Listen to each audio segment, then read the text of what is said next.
Hey guys, it's Mike with Grayman Knives, and today I wanted to show you some Dinkas, some of the Dinka line of knives. There are a few versions, and there are also some options that are available to you that you may not know about, so I thought I'd just discuss that real quickly.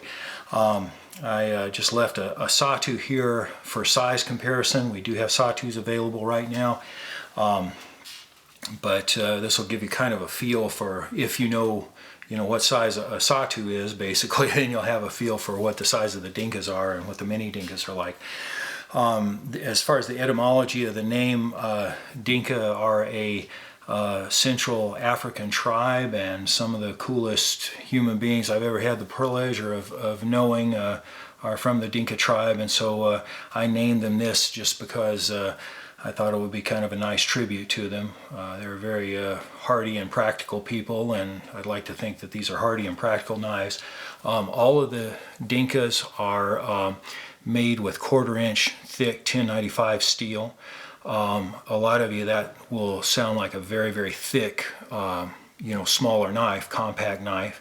One of the reasons that I did that is because I want you to have something that's, of course, as strong as possible. That doesn't fail you when you need it the most. One of the things that the Dinka is used for a lot is there are quite a few guys that use it as sort of a crossover between bushcraft and a survival knife.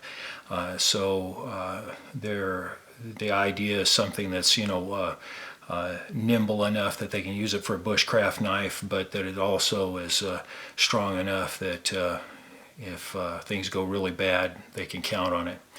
One of the things that we wanted to do with the Dinka that I really was hoping to achieve is give you, again, I'm really obsessed with giving you as much retaining ability in your gripping of the knife as I possibly can, whatever knife it might be, so that when you need it the most, you can keep a real good strong grip on it. Also, I like to design a handle in such a way that if you've taken the scales off and you don't have them with you, or for any reason you might just prefer to carry it that way, quite a few guys do with their Dinkas and mini Dinkas, so it will still fit your hand comfortably. It's one of the advantages also of being 1/4 inch thick, is that when you don't have those scales, it still is very comfortable and very workable and usable in your hands. So all Dinkas come with our single bevel or single side grind, like so. And the different varieties here essentially are, there's the Dinka, there's the Dinka var, and where it got its name is that just stands for, that short var for variation, because there's a variation of the Dinka. And then this is the Dinka Rav, and as you probably noticed, the blade is just sort of inverted from the var, and so since it's sort of a backwards var, we decided to call it a Rav. Not too inventive, but that's where the name came from.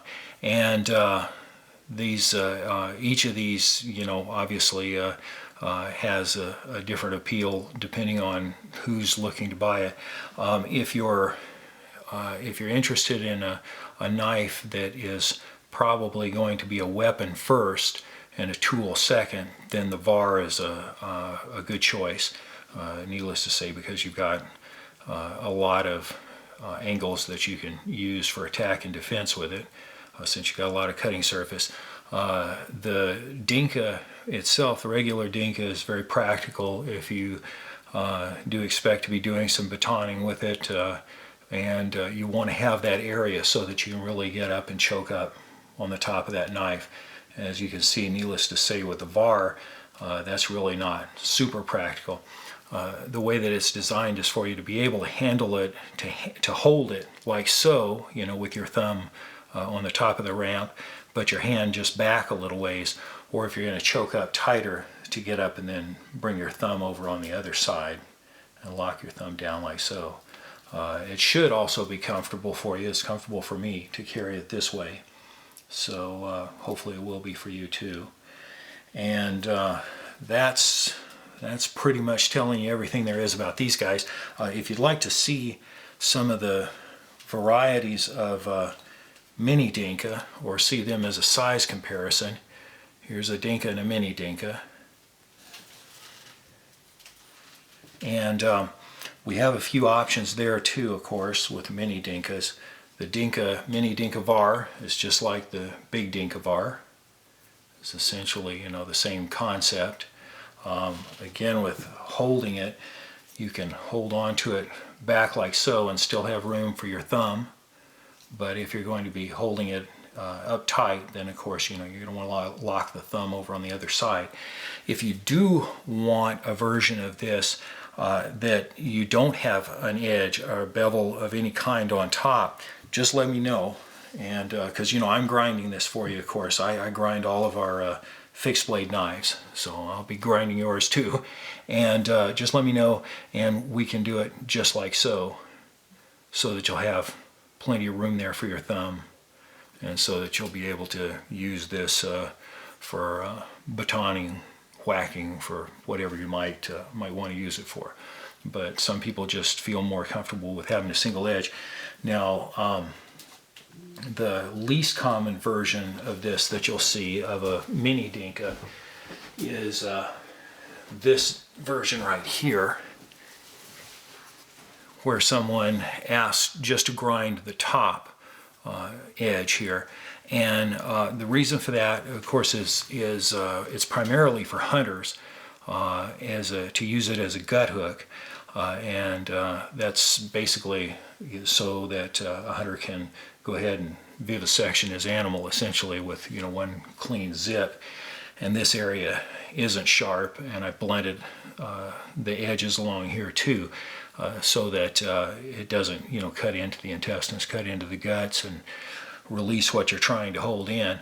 Another option too, if you desire it, if you would rather not have a sharp point and just like to have it dull, some people who have a gut hook prefer it that way. So once again, just shoot me an email concerning that, let me know, and I'll be sure to blend it out for you before when I grind the knife. So essentially, you've got all kinds of different possibilities and versions there. If you want one of the varieties that's a little off the beaten path, all you have to do is shoot me an email and let me know. Again, that you can see where having that 1/4 inch thick stock gives you a real nice handle in case you elect to not have scales on it. You can hold that real comfortably. So okay guys, I think that's everything. Once again, remember that we do have sawtooths and duas, both available now for Christmas. So give us a holler if you want one, and we'll put it aside for you. Shoot us an email, and we're at GraymanKnives.com as always. And I guess that's it for now. Bye for now.